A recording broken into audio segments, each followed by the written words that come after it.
show for all your latest UFC news and rumors. It's Brian Coyle. It's Sean Stanley. It's the TFM Live Podcast. And it's now. All right, good evening. It is Thursday. A little late for our recording, but it's Sean Stanley here and my co-host Brian Coyle. It is the TFM Live Podcast brought to you by the Full Mount MMA.com. Brian, how you doing tonight? I am doing great. There's so much going on in the world of sports. The NBA Finals, Game 6 is going on right now as we record this. The United States is playing a pivotal game in the Copa America. But you know what the number one headline is on ESPN.com and several other major sites, sports sites around the country? It's the fact that the UFC might be sold. And we're not just talking selling a part, selling stocks. The entire company could be sold for, wait for it, Sean, $4 billion. That's billion with a B. $1 billion. Yeah, this is a freaking huge deal. The whole thing, the Fertittas and Dana White, I mean, as much as people love to take shots at the way they run the UFC, they've brought this from a $1 million company to possibly, I mean, it's not possibly anymore. This is going to happen. $4 billion of evaluation. The multiple news outlets reported today that the sale of the UFC, 100% sale of the UFC, is imminent. Let me just read you a couple things. Flow Combat's Jeremy Botter was the first initial report I saw. ESPN later followed up. But there's a series of sealed and private bids that are scheduled to be unsealed, which is for the purchase of 100% control of the UFC. The sale will, quote, be executed imminently, which means this is happening soon. This is happening in possibly a month. This could happen around UFC 200, which this could be a brave new world for the UFC. The multiple bidders, they believe at least two bids in the $4 billion area, with the highest said to be nearly $4.2 billion,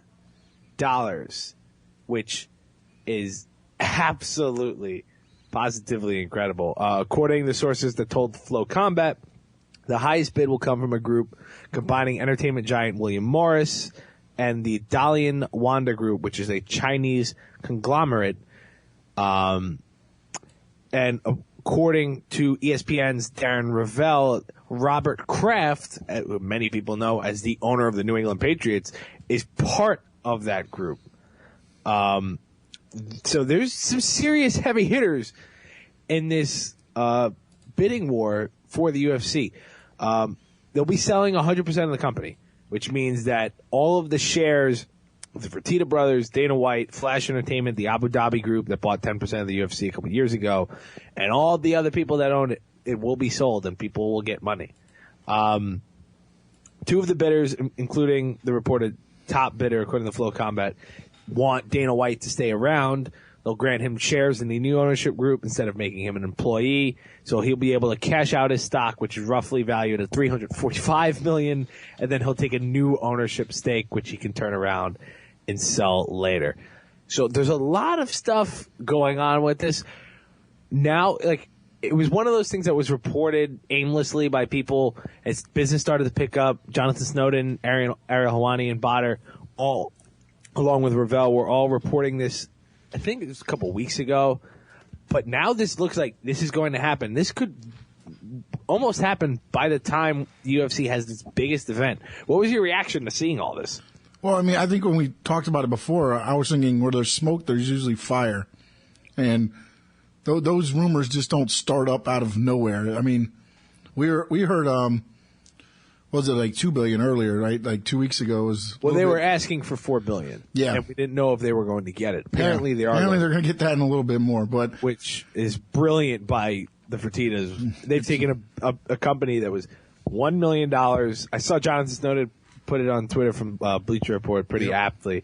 They took somebody's $1 billion idea and executed it beautifully. Yeah, they've done, and you know what? And what's funny about the whole thing is, are they selling at the perfect time?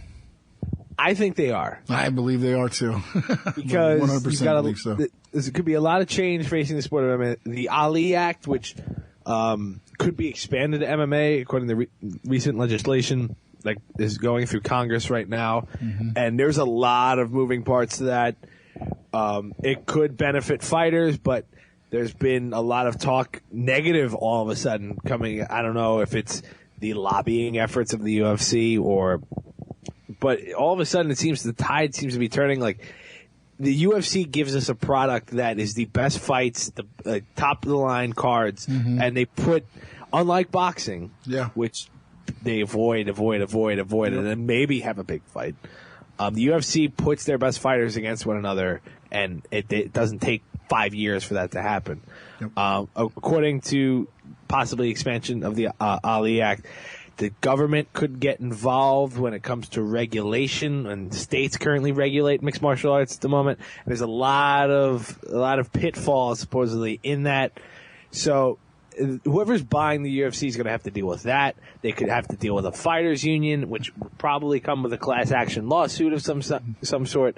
There's a new TV deal that's probably going to expire in 2017. When's the Reebok deal up? How long is that one running for? I think that was a 7-year deal that they signed. Okay, so they want to deal with that right away. Yeah, $10 million. I think it was a $70 million deal for 10 years or something like that, or 7 years.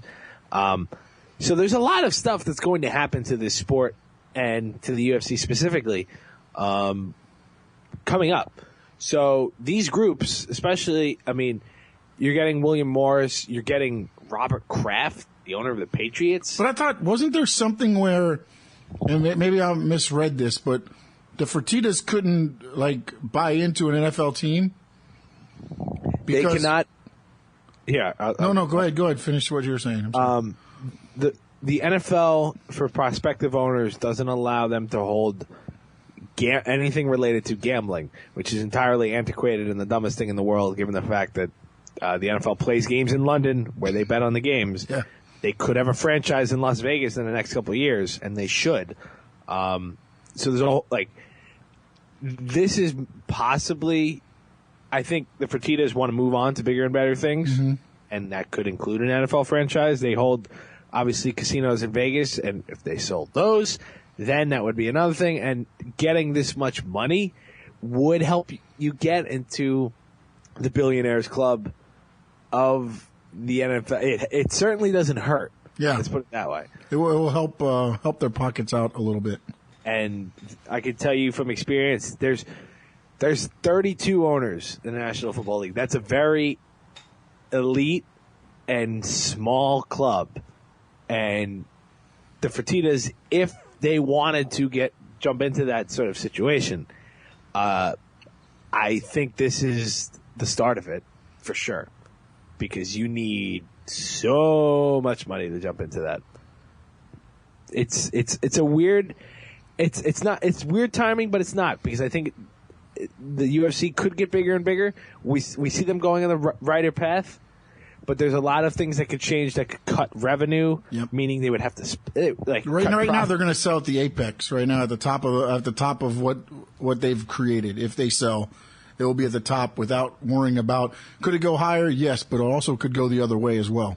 Yes, and the profit margins continue to grow and grow and grow, but they could take a hit depending on if they have to pay fighters more. There's a whole bunch of things that could happen here to decrease profits. They could be still valued higher, but this is, I think, a brilliant move by everyone. And if Dana White can sell and get $345 million, can you believe anything that guy says anymore? Though that's the thing. It's so weird that he would sell all his stock, and obviously these companies would want him because he's still kind of a face of the company. But would he want to be involved without the Fertitta brothers?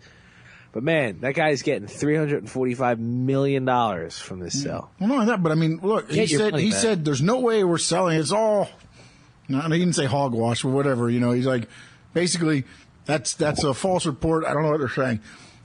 Before 200 started, he said Lesnar's not coming to the UFC. There's no chance of it. Less than 2 hours later, there you go. What do we believe from Dana White anymore? I don't think you can, and I think the thing is with him, And this sometimes is a generational thing, but the way he promotes fights now, and the UFC, there's terrific people inside that organization that are really starting to understand this is the new way of promoting fights. These incredible highlight packages. That Lesnar thing was fantastic. Oh, yeah. They're learning, they're adapting. And Dana White has to learn to adapt, because when people are asking these questions and kind of grilling him, and instead of just burning all these bridges and just coming at people, there's got to be a bit of, I think grace is not the word I'm looking for here, but you have to be able to bend and adapt to the way the media is going. Yeah, you kind of just be like, maybe there's a possibility. You can't just be like, I just don't think that you can say no about everything, because after a while it comes up to where, look, if Dana White says no, then I think it's going to happen. Yeah. That's the way I'm looking at everything now that he says almost. It's like, is this going to happen? No. Okay. 85% chance it's probably going to go down. Yeah. Like, it's, I mean, you can just say, unless no it's about CM Punk's first fight. That's all. Yeah. It's a very, he has to figure out what the way this sport is going, and what his involvement wants to be. Because he seems to be very excited and he's doing all this stuff. But there are other times where he's like, I'm done with all of this right now. Yeah. I don't want to talk to you people. I don't want to listen to these questions. These are dumb questions to me. Yeah. And he'll have 345 million reasons to not stick around. Yeah. I mean, but I think he'll probably make more money, not more money, but a generous amount, because, as you said, I think everybody sees Dana White as the face of the UFC.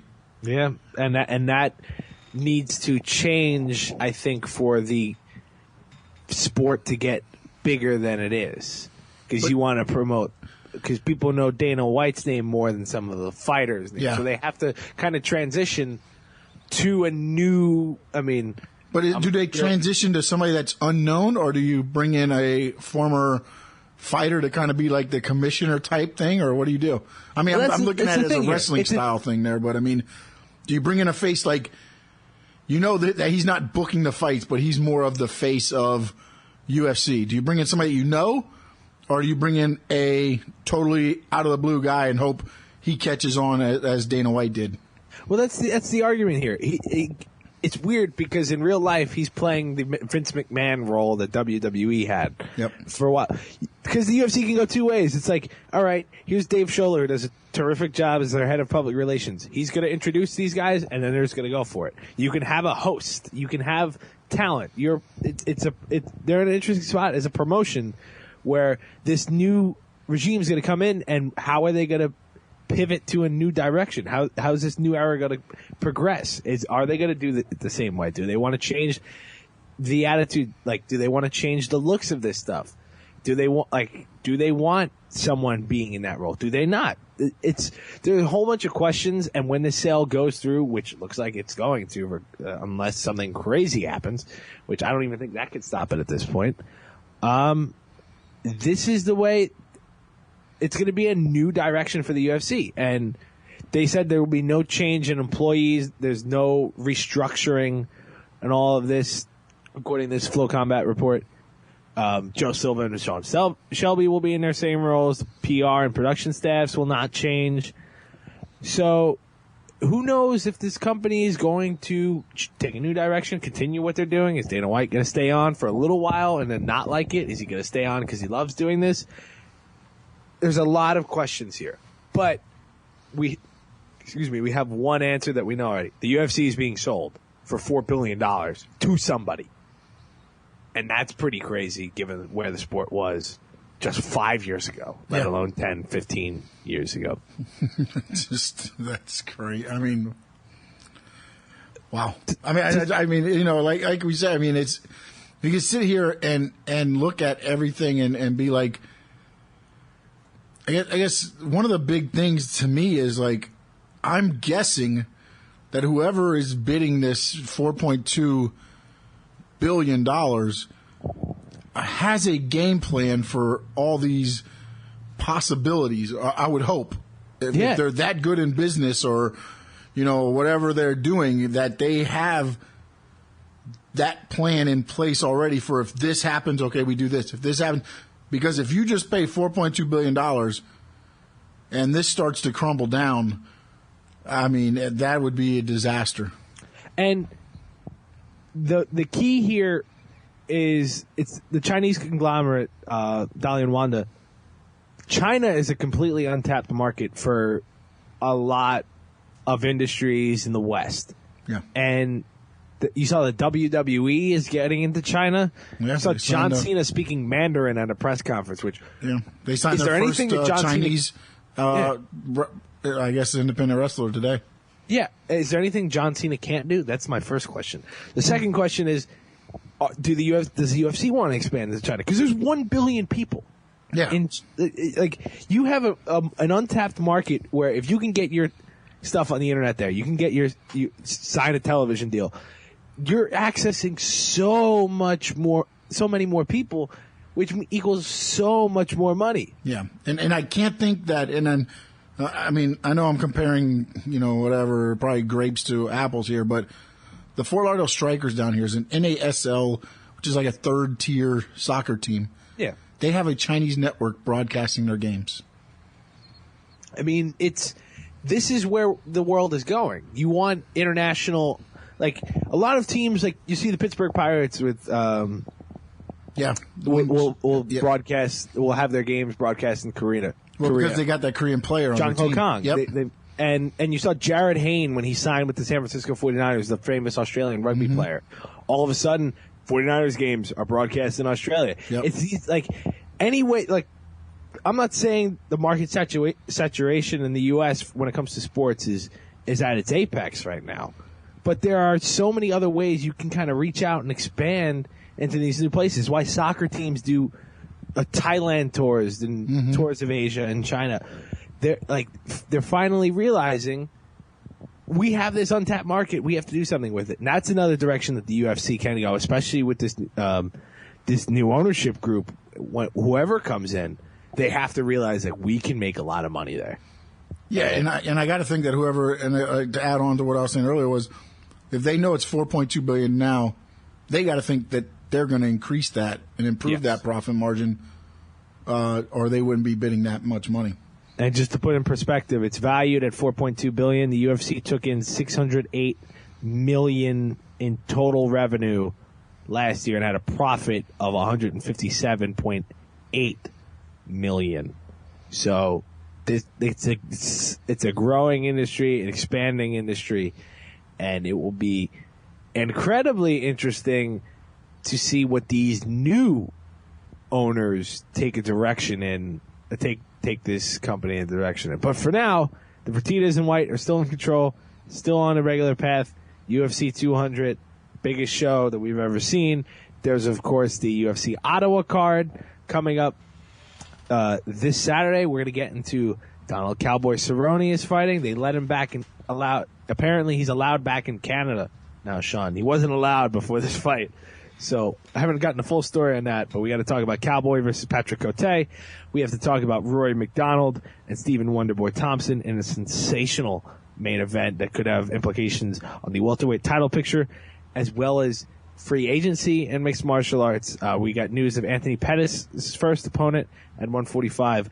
We've got plenty of stuff to talk about here on TFM Live, the official podcast of thefullmountmma.com. If you've never heard us before, you're just listening to us now. We are a podcast on iTunes that we talk about mixed martial arts and the UFC. We're online, thefullmountmma.com. I'm online on Twitter at BCoyle11 for me, at SS Sports Talk for Sean. So if you guys have any questions, you want to hear your questions heard in the podcast, any topics you want us to hit on, just let us know there at The Full Mount on Twitter as well. So Sean, why don't we take a quick break, and when we come back, we'll get into the nitty gritty of this weekend, UFC Ottawa, when we come back here on TFM Live, the official podcast of thefullmountmma.com.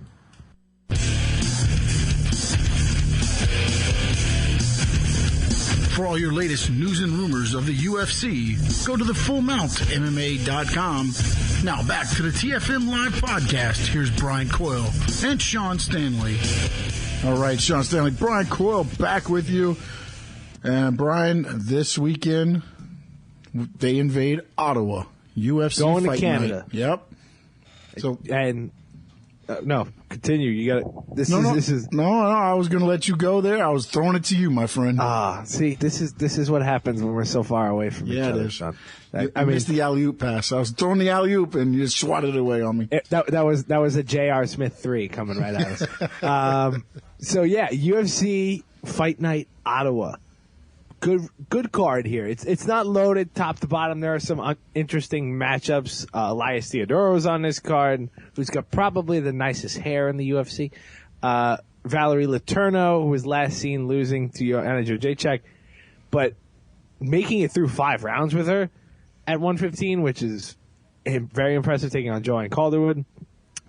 Olivier Aubin-Mercier, the Quebec kid, is on this card. And then the stuff I want to really get into and break down. Donald Cowboy Cerrone dropped... Wait a minute. You didn't even talk about the boss. Oh, Steve Bossy? I just want to say his name. That's all. Former hockey enforcer Steve Bossy? Is that the guy? Yeah, right. I was going to say, I thought he's the one that was the former athlete. I couldn't remember. I thought it was a football player, but it's a hockey, right? No, I think it's a hockey. Okay. I'll Google that. It's just like Steve the Boss Bossy. I mean, come on. Let's get a better... at least he's wrestling the real OC, Sean O'Connell. He's a former hockey enforcer in the Quebec semi-professional league, the Ligue Nord Americaine de Hockey, and I just butchered some French names, but it's okay. We know what you're trying to say. French-Canadian stuff. I'm not good at that. So what is it? Wait, can I ask a question, though? Is this a catch weight that they're doing? Which one? The O'Connell boss fight. Bossy fight. Well... It says, on the website, O'Connell's a light heavyweight and Bossy's a middleweight. So, yeah, because I got the weight here on here is 205 and 185. So I'm just yes. So I don't know the answer to that question. But honestly, the reason why I don't know the answer to that question because I've been so locked into the top 2 fights on this card. Yeah, I'm sorry. I threw you off. I threw a monkey wrench in there. I'm sorry, man. Go ahead. No. Again, J.R. Smith still taking threes from 30 feet away. That's the way he opened Game 6 tonight. So as long as you hit it. Or as long as you look cool while doing it. That's all that matters. Cowboy Cerrone, Patrick Cote, co-main event here, UFC Fight Night Ottawa. Cerrone jumping up to 170 again. Kind of bouncing around. The Cowboy does, he just likes to fight. Because, he needs to make the money to buy all the crazy expensive things he puts on his Albuquerque ranch. Yeah, and he flips stuff, so he's got to repair. When you flip monster trucks and boats and jump out of planes during fight week, Cerrone's just the best. He gets Patrick Cote in this welterweight bout, and Cerrone, I broke this fight down that you can find on the FullMountMMA.com right now. It's just our usual TFM breakdown, and I'll have a full breakdown of Rory MacDonald and Stephen Thompson tomorrow. But basically, we have Cerrone fighting to stay active, because that's what he does. Yep. Apparently, he's allowed in Canada after doing something. He didn't really let on, but he tweeted out a picture of himself with a provisional pass into Canada, which... The greatest thing about it was his picture. In his picture, he was wearing a cowboy hat, which it's like, sir, can you please take off your hat? I don't want to take off my hat. All right, fine. Like, man, that guy is just something else. He gets a really interesting opponent in Patrick Cote, who former middleweight. He's been in welterweight for a while now. He's a big welterweight, and he's been on a roll. He's won 3 straight fights, including beating Josh Berkman, Ben Saunders, and Joe Riggs. And Cote is one of these fighters that he packs a lot of punch. Yeah. And he can do some damage in an instant. But for me here, this seems like Cerrone's fight to lose, even though he's going up in weight.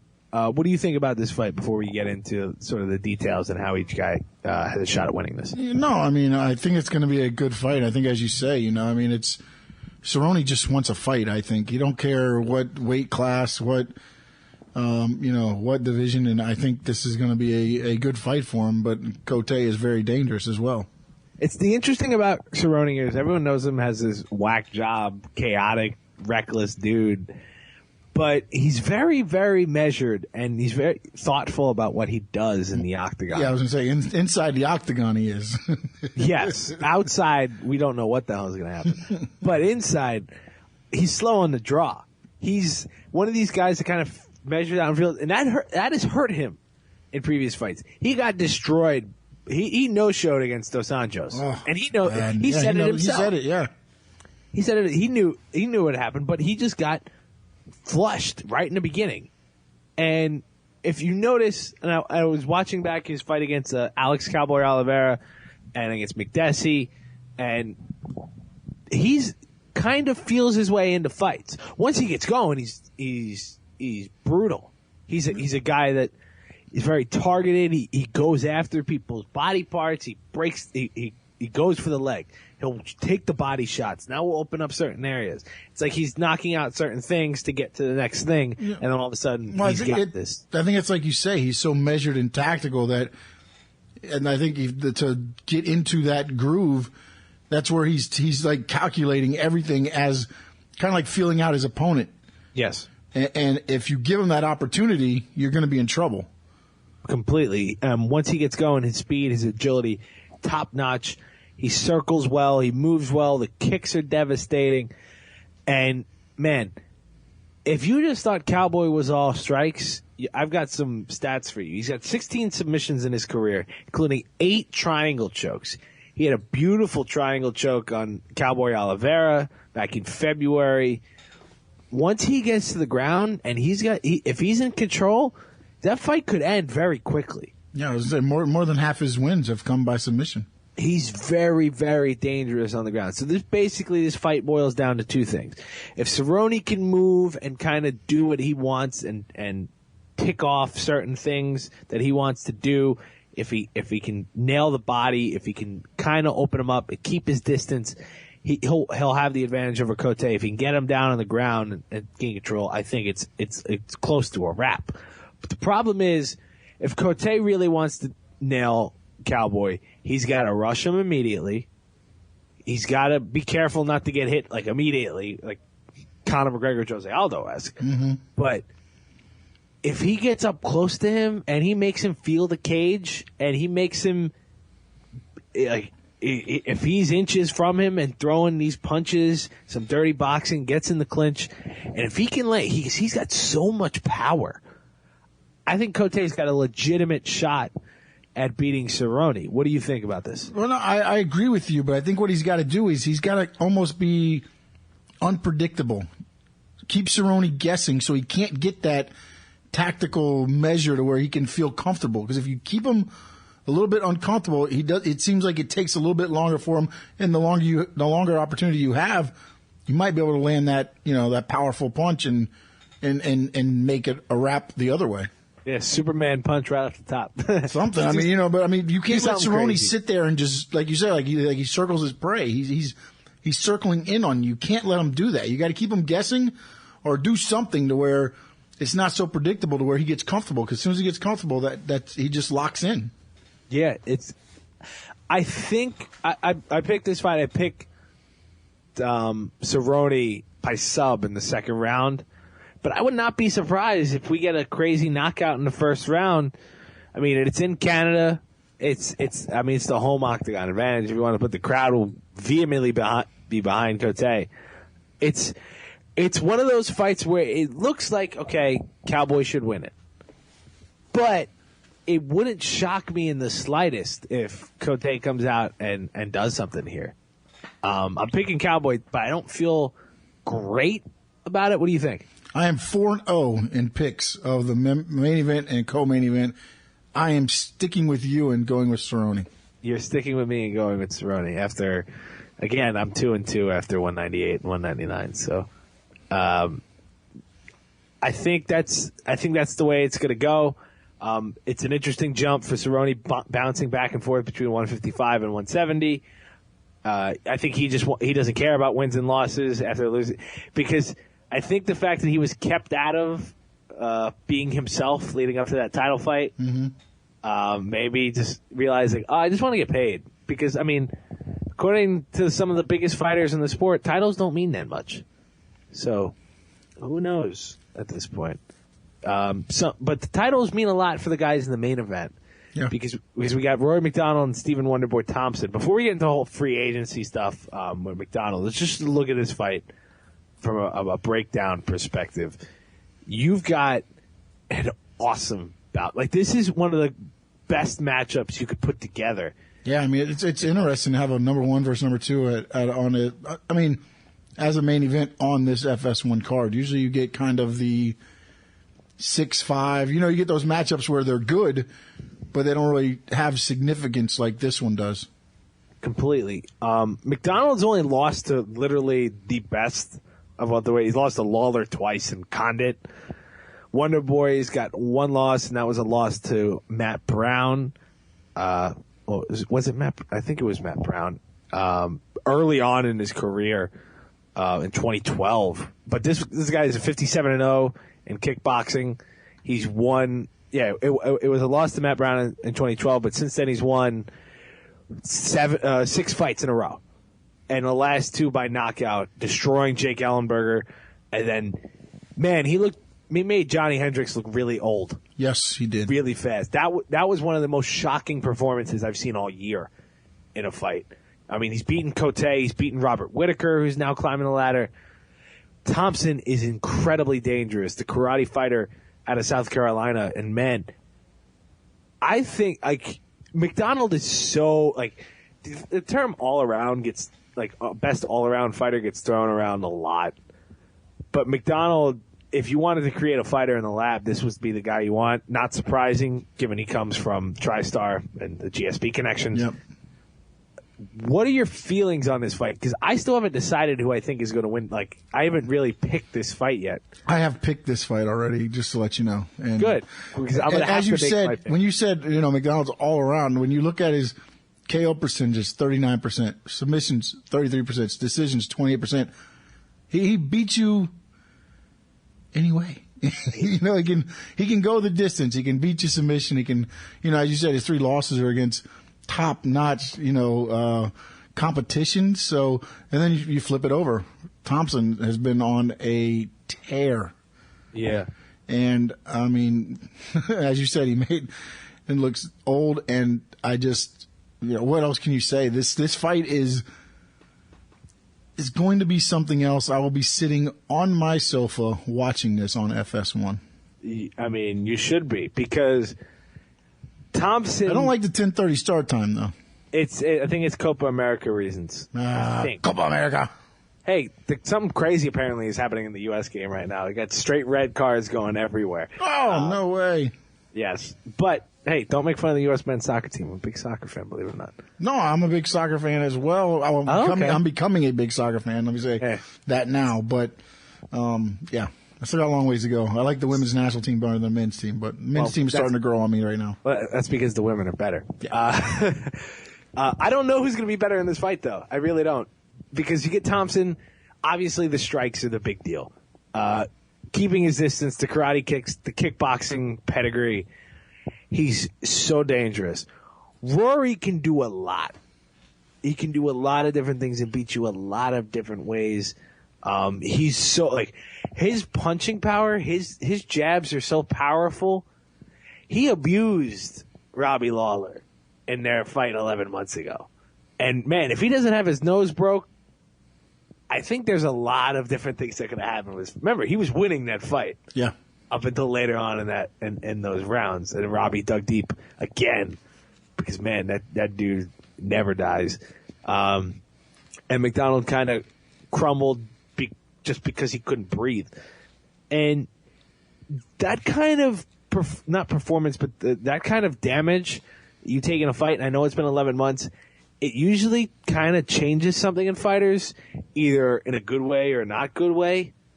You either get this guy who's revitalized, it's like, okay, I really have to buckle down and take care of this.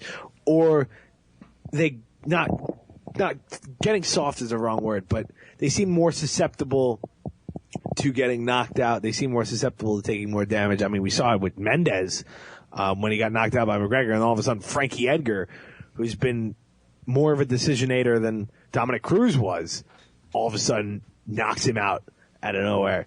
Mm-hmm. So MacDonald's response to a fight 11 months ago is where this fight kind of heads for me. And I think he wins. I'm going to pick Rory because of how many ways he can beat Thompson over Thompson's. Because I think Rory's too smart to play into this distance game and get whacked over and over by some of these kicks. What's your pick here? Well, see, you kind of you've hand-tied me here, okay? Because my pick was just going to be this. Easy. When MacDonald wins, he just starts doing the money signs. Yes. I mean, Manziel said he wouldn't do it anymore, so I guess somebody needs it. The Red King will. Rory MacDonald. Yes. So we're both picking Cerrone and we're both picking MacDonald. Yes, that scares me. That scares you? Why? Because I've been 1-1 in the past. Yeah, you haven't been too. I'm almost ready to edge my bet the other way right now. I mean, you can do whatever you want. No, I had MacDonald picked from the beginning. I just think, as you said, I think he's got hard to believe because both of them kind of have a title fight on the line here, but I really think he's fighting for more than that. I think so too, and that literally segues beautifully into what our feature topic is of today's show. We did a 3 and out on the fullmountmma.com. We all broke it down. Is Rory MacDonald wise to test free agency? Of course, MacDonald's contract is over after Saturday night's fight with the UFC, and he is the best fighter to enter free agency, period. Like, in this weird kind of infancy of free agency that we're now seeing. We saw Will Brooks, formerly of Bellator, signed with the UFC after having an acrimonious relationship with Bellator. And Rory MacDonald, who's on the precipice of stardom, at least from ability-wise. I think he's got a little ways to go in promoting himself and personality. But MacDonald has all the tools to be a superstar here when it comes to being in the octagon. And the arguments were, I mean, you take the money, you're betting on yourself. Was this a smart choice for MacDonald to go into a fight, especially against somebody like Thompson, who can win this fight? No doubt about it. Was it a smart idea for MacDonald to test free agency?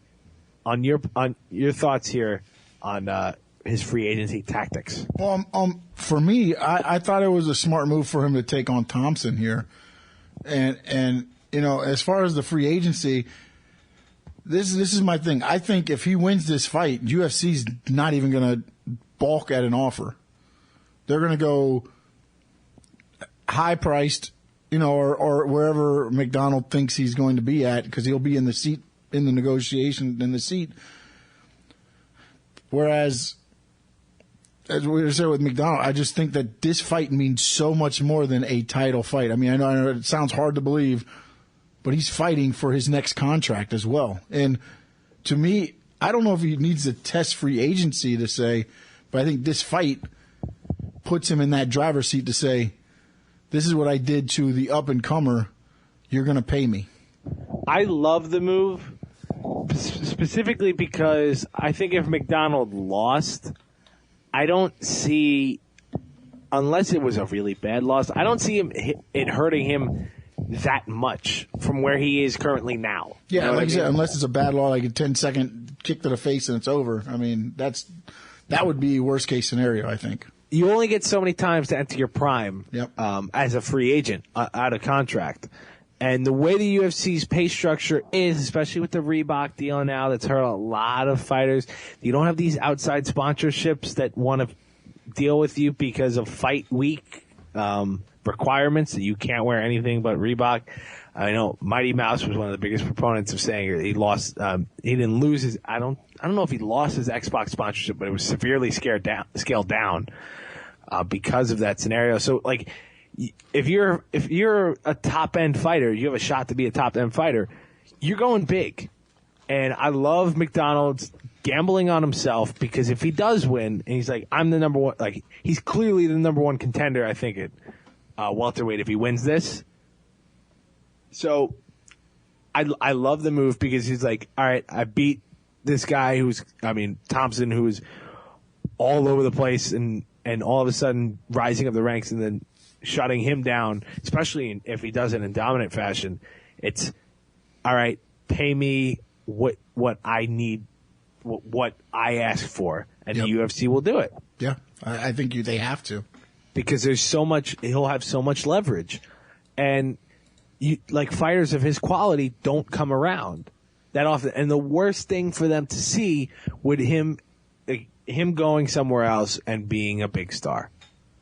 Because that's somebody they had under their belt. And this MacDonald's ceiling, has always been, I mean, the GSP comparisons run rampant, but that's the kind of ceiling you get for a guy he's young, he's talented, he's not this overbearing star, but if he can can continually perform at a high level in the octagon and eventually become a champion, he can be a guy that you look like, this is a role model for up-and-coming fighters. This is kind of the blueprint that you want to follow. And he's not this boisterous or bombastic guy. He's just really good at this and really good at what he does. And you can market that as much as you can market somebody who's just going to talk a bunch of crap towards everybody.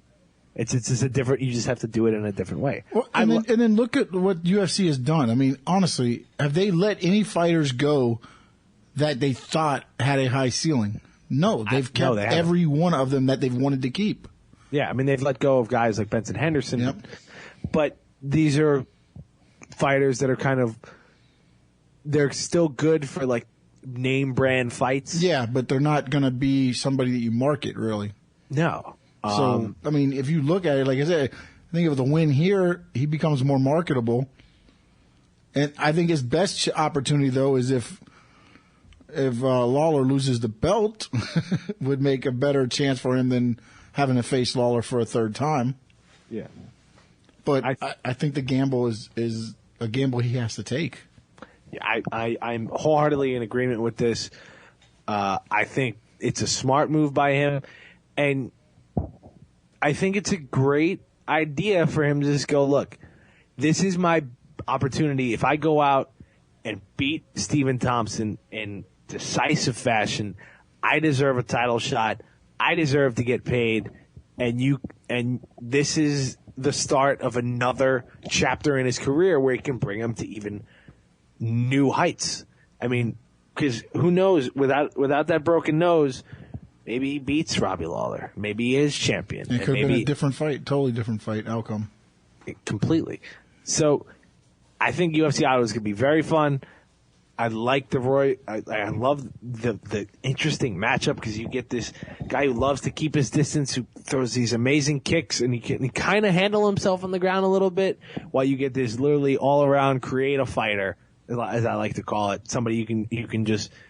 He's good at wrestling. He's good at in the clinch. He's good at distance. He's good at everything that you would want, and he's the prototype, if you will, and he can finally, after having his last fight just coming up just short, and he's only lost to a former interim welterweight champion and the current welterweight champion. So he's only lost to the best and brightest. He can send a message, make a statement, and get paid all in one night. And I absolutely love the move for Rory MacDonald. A couple other news items I wanted to get to here before we get out of here. Sean, we got Anthony Pettis' first fight at featherweight, and it's not on the August pay-per-view card as we once thought it would be. He's taking on Charles Oliveira, who has trouble making weight at featherweight, which I found pretty interesting because he seems to always end up fighting at 150 for catch weight. I don't know if that's by design. It's somebody that Pettis should beat, especially with his caliber. So I think it's kind of the old, not squash match, if you will, but it's one of those okay, this is Pettis' first foray into this division, and they're not going to rush it. It's not going to be one of those things where it's all right, Pettis has got to win or he's going to lose 4 in a row, and it's really going to kill all of his momentum. We got some fight announcements. They announced a Salt Lake City, Utah card for August 6th. Yeah, Salt Lake City. Yeah, the last time they tried to go to Salt Lake City, they moved the card to San Diego, late notice. So it's an interesting endeavor by the UFC to go back, but of course, I think it was on a Sunday. There was a whole bunch of stuff. Like it was not the best situation. Gotcha. But Saturday night, August 6th, Yair Rodriguez and Alex Caceres. Cub Swanson is on that card as well. Yair Rodriguez was great on the UFC 197 card, where he defeated the guy with the second best name in all of the UFC, Andre Touchy-Feely. So he's one of those guys where he's an exciting fighter to watch. It's a smaller card. If they sell out Salt Lake City, I don't think they'll sell out, but if they get a good crowd, you can kind of see a young contender at featherweight start to climb up the ranks a little bit, which I find very interesting, especially as a main event. But we'll see how that goes. And it's kind of like what I was saying before was like, as you're getting to some more of these cards further down after 200, I think you're going to get a lot more of the, let's see who we can build up as we go, especially on these, the fight night cards or, the things like that. I think you're going to see a lot more of the up and comers than what we've seen leading into 200. I agree. I absolutely agree, because they're going to have to do a cool down period, the equivalent of a popcorn match. Yeah. If you will, yeah. When it comes to all that. Is there any other news you wanted to cover, Sean? No, I think we've pretty much hit everything that I can think of. Oh, wait. There's more. Somebody's fighting tomorrow, right? Oh, that's right. That guy. Yeah, that guy. Fedor is fighting Fabio Maldonado. Isn't it sad, though, that he's fighting tomorrow? And, who's talking about there's it? not much hoopla about this. No. He was on the MMA Hour with Ariel Helwani this week. Yeah. Didn't see it. Had no really inkling to watch Fedor. Supposedly, he said he's closer than ever to finally signing with the UFC, right, which is good for him, because he's been close for about, I don't know, I can't even count the number of years. So they bring Lesnar back, and now Fedor's close. What do you think they're leading to here? Oh, what do you think the best possible scenario is right now for the UFC?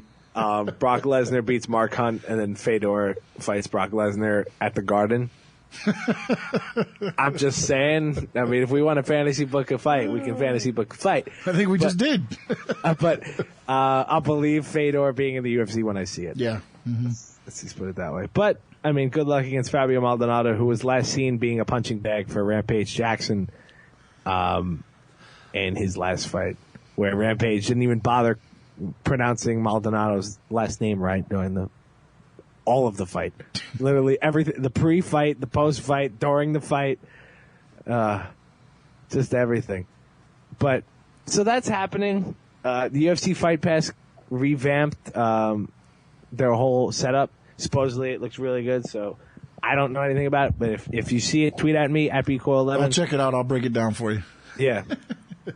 Sounds good. Anything else you wanted to get to before we get out of here? No, just check out the articles. Great articles going up on the fullmountmma.com. Check us out at the Full Mount on Twitter. Myself, SS Sports Talk, bcoil11 for Brian, and that's all I got, sir. All right. Well, thank you for joining us. I'll have an article, complete breakdown of Thompson and Rory MacDonald tomorrow. We post this podcast on iTunes every week, so if you're listening now and you want to listen to it, missed part of it, you can download it on iTunes. Subscribe, rate us there, comment there. It all helps us kind of figure out what you guys want from the podcast, what we should do better, what we should do more of, all that good stuff. Like Sean said, go to the website, fullmountmma.com. Plenty of articles and news and rumors to break down there.